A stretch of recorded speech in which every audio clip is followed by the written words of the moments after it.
नमस्कार, राधे राधे, जय श्री कृष्ण दोस्तों, प्रिय संस्कृत मित्राणी, नम संस्कृताय। Welcome to film form YouTube channel. UGC NET paper 2 Sanskrit free classes unit 6 व्याकरण एवं भाषा विज्ञान का विशिष्ट अध्ययन और क्लास का जो नंबर है वो 95 है और टाइम हमारा रहेगा daily 6 PM by Neetu Chaudhary.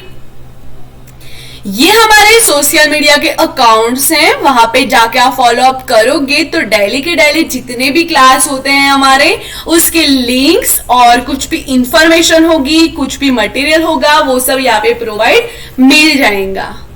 और ये हमारे फिल फॉर्म की एप्लीकेशन है जिसमें free notes, PYQ with answer and 100+ mock test की सीरीज आपके लिए इंक्लूड होने वाली है।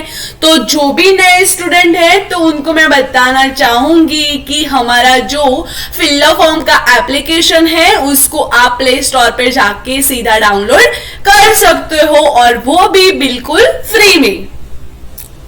ये हमारी नेट फ्री क्लासेस का टाइमिंग है जो कि 9 AM को पेपर जीके की क्लास लगेगी, 11 AM को पेपर फर्स्ट के लिए, 2 PM को पेपर फर्स्ट के MCQ, 6 PM को हमारा सेकंड पेपर संस्कृत है उसके लिए एंड 9 PM को पेपर फर्स्ट के DI मैथ्स रीजनिंग इसकी क्लास आपको मिल जाएंगी। And how to download notes कैसे डाउनलोड करें तो www.ugcnet.com यहाँ पे जाओगे हमारे वेबसाइट पर तो वहां पे आपको नोट्स मिल जाएंगे, तो वहां से आप डाउनलोड कर सकते हो।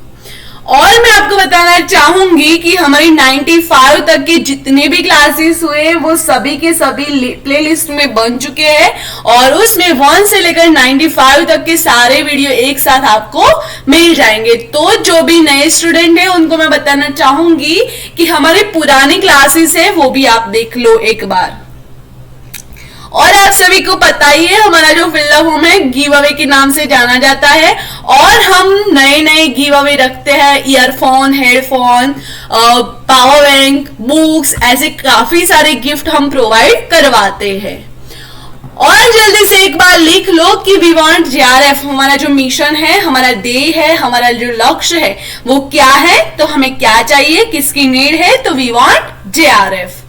ठीक है, जल्दी से एक बार लिख लो। सभी स्टूडेंट को लिखना है, एक दो को नहीं लिखना है, सभी के सभी स्टूडेंट को लिखना है। जल्दी से जल्दी लिख लो।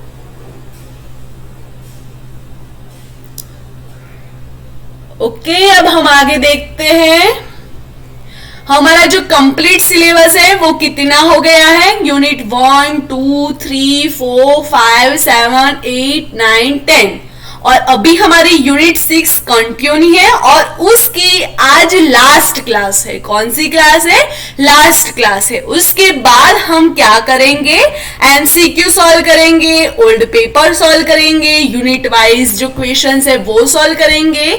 तो जल्दी से जल्दी हम क्वेश्चन सॉल्व करा के आपकी प्रिपरेशन को बढ़िया बनाएंगे। ठीक है, देखते हैं यूनिट 6 में हमने क्या क्या टॉपिक्स देख लिए थे। तो व्याकरण सिद्धांत कौमुदी देख लिया था, संधि, समास, कारक प्रत्यय आदि हमने देख लिया था, महाभाष्य और वाक्य पद्य के ब्रह्मकांड के बारे में आज हम देखने वाले हैं। तो टुडेज टॉपिक, आज का जो टॉपिक है वो महाभाष्य और वाक्य पद्य का प्रथम कांड ब्रह्मकांड। ठीक है, तो आइए देखते हैं महाभाष्य। महाभाष्य, पहले तो ऐसा क्वेश्चन होता है कि महाभाष्य किसका ग्रंथ है। पतंजलि ने पाणिनि के अष्टाध्याय के कुछ चुने हुए सूत्रों पर भाष्य लिखी जिसे व्याकरण महाभाष्य का नाम दिया। महा प्लस भाष्य यानी समीक्षा, टिप्पणी, विवेचना और आलोचना, ये हो गया महाभाष्य का अर्थ। महाभाष्य की रचना किसने और कहाँ की थी? तो महाभाष्य की रचना पतंजलि ने जो पुष्पमित्र श्रृंग के गुरु और पुरोहित थे, पतंजलि ने की थी और कौन थे? पुष्पमित्र श्रृंग के गुरु और पुरोहित थे। महाभाष्य कब लिखा गया था? तो यह 2री शताब्दी ईसा पूर्व का है। महाभाष्यकार पतंजलि का समय असंदिग्ध रूप में ज्ञात है। पुष्पमित्र श्रृंग के शासन काल में पतंजलि वर्तमान थे। महाभाष्य के निश्चित साक्ष्य के आधार पर विजयोपरांत पुष्पमित्र के श्रोत अश्वमेध यज्ञ में संभवतः पतंजलि पुरोहित थे। यह पुष्पमित्र याज यामह महाभाष्य से सिद्ध है। साकेत और माध्यमिका पर यवनों के आक्रमण काल में पतंजलि विद्यमान थे। अतः महाभाष्य और महाभाष्यकार पतंजलि दोनों का समय ईसा पूर्व द्वितीय शताब्दी निश्चित है। द्वितीय शताब्दी ईसा पूर्व में मौर्यों के ब्राह्मण सेनापति पुष्पमित्र श्रृंग मौर्यवंशी बृहद्रथ को मारकर गद्दी पर बैठे थे। नाना पंडितों के विचार से 200 ईसा पूर्व से लेकर 140 ईसा पूर्व तक महाभाष्य की रचना का मान्य काल है। उसके बाद है महाभाष्य में कितने अहनिका होते हैं। तो तीसरे अध्याय के पहले खंड को कवर करने वाले भाष्य के 6 आहनिका अनुवाद पाठ के लिए अधिक शाब्दिक और वफादार है।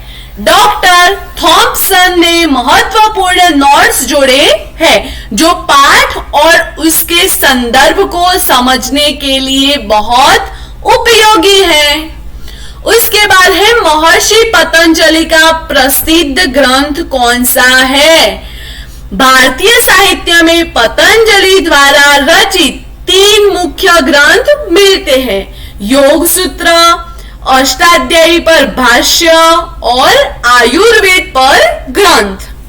कुछ विद्वानों का मत है कि ये तीनों ग्रंथ एक ही व्यक्ति ने लिखे। अन्य की धारणा है कि ये विभिन्न व्यक्तियों की कृतियां हैं। उसके बाद महाभाष्य का परिचय हम देखते हैं।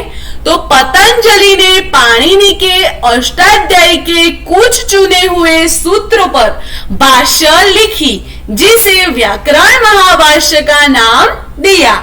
महा प्लस भाष्य यानी समीक्षा, टिप्पणी, विवेचना और आलोचना। महाभाष्य का क्या अर्थ है? समीक्षा करना, टिप्पणी करना, विवेचना करना और आलोचना करना। व्याकरण महाभाष्य में कात्यायन वार्तिक भी सम्मिलित है, जो पाणिनि के अष्टाध्यायी पर कात्यायन के भाष्य है। कात्यायन के वार्तिक कुल लगभग 1400 है, जो अन्यत्र नहीं मिलते, बल्कि केवल व्याकरण महाभाष्य में पतंजलि द्वारा संदर्भ के रूप में ही मिलते हैं, यानी उपलब्ध हैं। इसकी रचना लगभग ईसा पूर्व दूसरी शताब्दी में हुई थी। संस्कृत के 3 महान वैयाकरणों में पतंजलि भी है। अन्य 2 कौन कौन से हैं? तो पतंजलि, पाणिनि और कात्यायन, जो कि 140 ईसा पूर्व की बात है। महाभाष्य में शिक्षा यानी फोनोलॉजी, इंक्लूडिंग एसेंट एंड व्याकरण यानी ग्रामर एंड मोरोफोनोलॉजी और निरुक्त यानी एटिमोलॉजी, तीनों की रचना हुई है। कौन कौन सी? महाभाष्य में शिक्षा, व्याकरण और निरुक्त की रचना हुई है। इसकी रचना ईसा पूर्व दूसरी शताब्दी की मानी जाती है। महाभाष्यकार पतंजलि का समय असंदिग्ध रूप में ज्ञात है। पुष्पमित्र शुंग के शासन काल में पतंजलि वर्तमान थे। महाभाष्य के निश्चित साक्ष्य के आधार पर विजयोपरांत पुष्पमित्र के स्रोत अश्वमेध यज्ञ में संभवतः पतंजलि पुरोहित थे। यह पुष्पमित्र यजमान महाभाष्य से प्रसिद्ध है। साकेत और माध्यमिका पर यवनों के आक्रमण काल में पतंजलि विद्यमान थे, जो हमने आगे भी देखा। अतः महाभाष्य और महाभाष्यकार पतंजलि दोनों का समय ईसा पूर्व द्वितीय शताब्दी निश्चित है। द्वितीय शताब्दी ईसा पूर्व में मौर्यों के ब्राह्मण सेनापति पुष्यमित्र शुंग मौर्य वंशी बृहद्रथ को मारकर गद्दी पर बैठे थे। नाना पंडितों के विचार से 200 ईसा पूर्व से लेकर 140 ईसा पूर्व तक महाभाष्य की रचना का मान्य काल है। महाभाष्य की महत्ता के अनेक कारण हैं। प्रथम हेतु है उसकी पांडित्यपूर्ण विशिष्ट व्याख्या शैली। विवादास्पद स्थलों का पूर्व पक्ष उपस्थित करने के बाद उत्तर पक्ष उपस्थित किया है।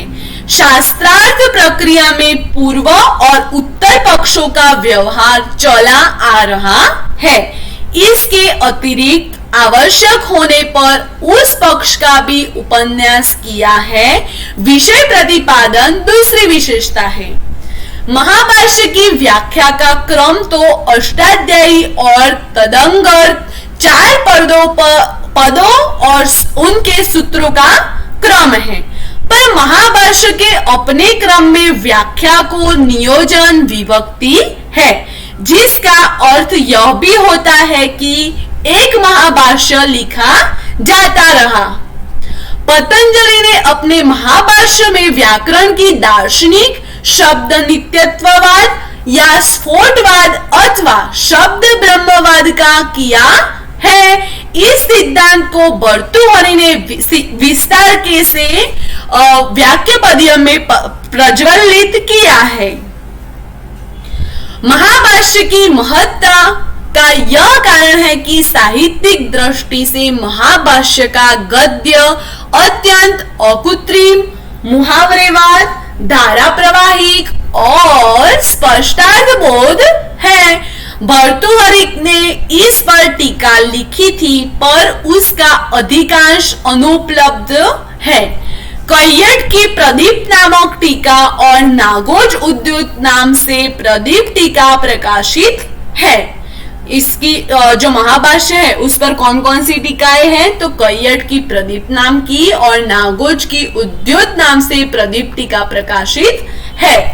संस्कृत व्याकरण में मुनित्रय को बहुत ही उच्च और प्रामाणिक पद दिया गया है। कौन कौन से मुनि जो है मुनित्रय कौन कौन से है? पतंजलि, कात्यायन और पाणिनि। अष्टाध्यायीकार पाणिनि, वार्तिककार कात्यायन और महाभाष्यकार पतंजलि। एक बार सभी लोग कमेंट में लिख लो, क्योंकि ये काफी बार क्वेश्चंस आता है ज्वाइन करने के लिए। अष्टाध्यायीकार कौन है, वार्तिककार कौन है और महाभाष्य कौन है, और सामने 3 और दिए हैं कि पाणिनि, कात्यायन और पतंजलि। तो आपको उसमें सही जो है जोड़ वो सिलेक्ट करनी होती है। तो आप एक बार लिख लो कि अष्टाध्यायीकार पाणिनि, वार्तिककार कात्यायन और महाभाष्यकार पतंजलि। ये तीनों कौन है? मुनित्रय का कहा जाता है। मुनित्रय का नाम यहाँ पे दिया है कि मुनित्रय कौन कौन हो गए। तो एक साथ तीनों का नाम लेना हो तो हम ये भी बोल सकते हैं कि मुनित्रय, पाणिनि, कात्यायन और पतंजलि। अष्टाध्यायीकार, वार्तिककार और महाभाष्यकार। उसके बाद है व्याकरण शास्त्र के इतिहास में पाणिनीय व्याकरण की शाखा के अतिरिक्त पूर्व और परवर्ती अनेक व्याकरण शाखाएं रही है, परंतु मुनित्रय से पोषित और समर्थित व्याकरण की पाणिनीय शाखा को जो प्रसिद्धि, मान्यता और लोकप्रियता प्राप्त हुई है वह अन्य शाखाओं को नहीं मिल सकी, जिसका कारण महाभाष्य ही माना जाता है। अष्टाध्यायी पर कात्यायन ने वार्तिकों की रचना द्वारा व्याकरण सिद्धांतों को अधिक पूर्ण और स्पष्ट बनाया। पतंजलि ने मुख्यतः वार्तिकों की व्याख्या को महाभाष्य द्वारा आगे बढ़ाया। अनेक स्थलों पर उन्होंने कात्यायन मत का प्रत्याखंड और पाणिनि मत के मान्यता की भी सिद्धि की है। कभी कभी उन सूत्रों की भी विवेचना की है जो कात्यायन ने छोड़ दिए थे। इस महाभाष्य की रचना पीठिका का निर्देश करते हुए वाक्य पदीयकार भर्तृहरि ने बताया है कि जब व्याकरण के पाठक संक्षेप रुचि और अल्प विद्या परिग्रह बन गए, संग्रह ग्रंथ जिसके कर्ता परंपरा के अनुसार व्याडी है अस्त हो गया, तब तीर्थदर्शी गुरु पतंजलि ने महाभाष्य की रचना की, जिसमें सभी न्याय बीजों का भी निबंधन है। इससे पता चलता है कि पतंजलि के पूर्व संग्रह नामक ग्रंथ में व्याकरण संबंध विवेचन अत्यंत विस्तृत था। संग्रह नामक ग्रंथ में 1,00,000 श्लोक होने का उल्लेख महाभाष्य तथा प्रदीप की टीका उद्योत में नागेश भट्ट ने किया है। ये हो गया हमारा महाभाष्य। उसके बाद देखते हैं हम वाक्य पदीय का प्रथम कांड, जो कि ब्रह्म कांड। वाक्य पदीयम संस्कृत व्याकरण का एक प्रसिद्ध ग्रंथ है। इसे त्रिकांडी भी कहते हैं क्योंकि उसमें कितने कांड हैं? 3 कांड है। वाक्य पदीय व्याकरण श्रृंखला का मुख्य दार्शनिक ग्रंथ है। इसके रचिता नीति शतक के रचिता महावैयाकरण तथा योगीराज भर्तृहरि है। कौन है उनके रचनाकार? महावैयाकरण भर्तृहरि है, जो कि नीति शतक के भी रचनाकार हैं। इनके गुरु का नाम वसुरात था। भर्तृहरि को किसी ने तीसरी, किसी ने चौथी तथा छठी या 7वीं सदी में रखा है। वाक्य पदीयम में भर्तृहरि ने भाषा यानी वाच की प्रकृति और उसका बाह्य जगत से संबंध पर अपने विचार व्यक्त किए हैं। यह ग्रंथ 3 भागों में विभक्त है, जिन्हें कांड कहते हैं, यानी त्रिकांडी है। यह समस्त ग्रंथ पद्य में लिखा गया है। प्रथम कांड है ब्रह्म कांड, जिसमें 157 कारिका है। दूसरा कांड है वाक्य कांड, जिसमें 493 कारिकाएं हैं। और तीसरा कांड है पद कांड, जिस पद कांड से प्रसिद्ध है। तो ये 3 कांड हो गए। कौन कौन से? ब्रह्म कांड, वाक्य कांड और पद कांड। तो हमारे जो सिलेबस है यूजीसी नेट का, उसमें ओनली ब्रह्म कांड का ही होता है। तो हम देखते हैं, इसका प्रथम कांड ब्रह्म कांड है, जिसमें शब्द की प्रकृति की व्याख्या की गई है। इसमें शब्द को ब्रह्म माना गया है और ब्रह्म की प्राप्ति के लिए शब्द को प्रमुख साधन बताया गया है। दूसरे कांड में वाक्य के विषय में भर्तृहरि ने विभिन्न मत रखे हैं और तीसरे कांड में अन्य दार्शनिक रीतियों के विषयों और जैसे जाति, द्रव्य, काल आदि की चर्चा की गई है। इसमें भर्तृहरि यह दिखाने का प्रयास करते हैं कि विविध मत एक ही वस्तु के अलग अलग आयामों को प्रकाशित करते हैं। इस प्रकार वे सभी दर्शनों को अपनी व्याकरण आधारित दर्शन द्वारा एकीकरण करने का प्रयास कर रहे हैं। मूल में व्याकरण शास्त्र एक प्रकार से आगम शास्त्र है। क्या है? आगम शास्त्र। इसकी अभिव्यक्ति महेश्वर से हुई है। आगम के अनुसार शब्द के 4 स्वरूप हैं। कौन कौन सा? परा, पश्यन्ति, मध्यमा तथा वैखरी। ये आगम के 4 स्वरूप है। यहाँ से भी काफी बार क्वेश्चंस आ सकता है कि आगम का निम्नलिखित में से कौन सा स्वरूप नहीं है। तो यहाँ पे आपको दिया होगा परा, पश्चिमी, मध्यमा और ब्रह्म। तो कौन सा नहीं है? तो ब्रह्म नहीं है, क्योंकि ब्रह्म के बाद ब्रह्म के बजाय क्या आता है? वैखरी। तो याद रखना है आपको, परा, पश्यन्ति, मध्यमा तथा वैखरी। इनमें परा ही ब्रह्म है। परा यानी ब्रह्म ही है, पर यहाँ पे जो 4 स्वरूप कौन कौन से बताए, परा, पश्यन्ति, मध्यमा और वैखरी। इसीलिए वाक्य पदीय की प्रथम कारिका में ही शब्द तत्व को अनादि और अनंत तथा अक्षर ब्रह्म कहा है। अनादि निधनम ब्रह्म शब्द वाला जो सेंटेंस है ना, जो वाक्य पदीय का प्रथम कारिका में, वो अनादि निधनम ब्रह्म यानी क्या है, ब्रह्म। और ब्रह्म किसे बोला है, शब्द तत्व को अनादि और अनंत तथा अक्षर ब्रह्म कहा है। इसी परारूप ब्रह्म से संसार के पदार्थ की उत्पत्ति तथा व्यवहार विवर्त रूप में माना गया है। प्रथम कांड में शब्द तत्व के दार्शनिक रूप का विचार है, एतएव इसे ब्रह्मकांड नाम दिया गया है और असाधारण रूप में इसका वाचकत्व सिद्ध किया गया है। वस्तुतः यह आगमिक कांड है, आगम की दृष्टि से लिखा गया है। इस कांड के कुछ उपयोगी तथा जानने योग्य बातें देखते हैं। इस ब्रह्म की प्राप्ति के उपाय तथा स्वरूप को महर्षियों ने वेद कहा है। उस ब्रह्म की प्राप्ति के उपाय तथा स्वरूप को महर्षियों ने क्या कहा है, वेद कहा है।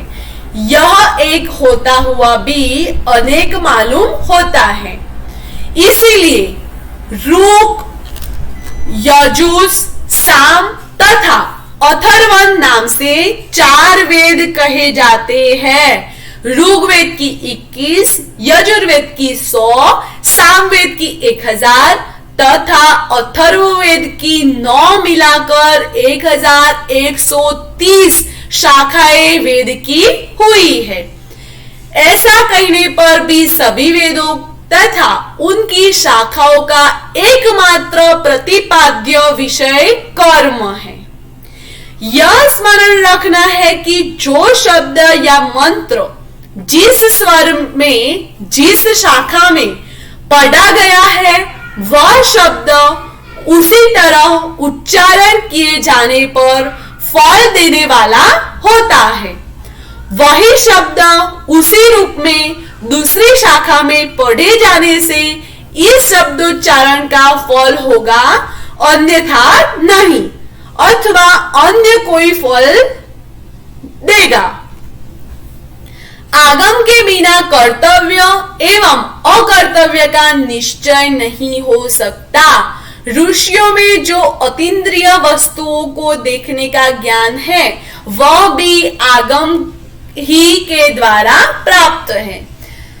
तर्क के द्वारा कोई यथार्थ ज्ञान नहीं प्राप्त हो सकता, वह परिवर्तनशील है। ऊंचे स्तर के ऋषियों के लिए भूत और भविष्य सभी प्रत्यक्ष है। ज्ञान के स्वप्रकाश होने के कारण उसमें आत्मा का स्वरूप तथा घट आदि ज्ञेय पदार्थों का स्वरूप दोनों भासित होते हैं। उसी प्रकार शब्द में अर्थ का स्वरूप और उसका अपना स्वरूप दोनों की प्रतीति होती है। जिस प्रकार जया पुष्प के लाल रूप में संबंध ही स्फटिक का ग्रहण होता है, उसी प्रकार स्फोट से मिली हुई ध्वनि का ही ग्रहण होता है। किसी का मत है कि जिस प्रकार इंद्रियों का गुण असंवेदी होकर भी विषयों के ज्ञान का कारण है, उसी प्रकार ध्वनि असंवेद्य होती हुई भी शब्द के ज्ञान का कारण होती है।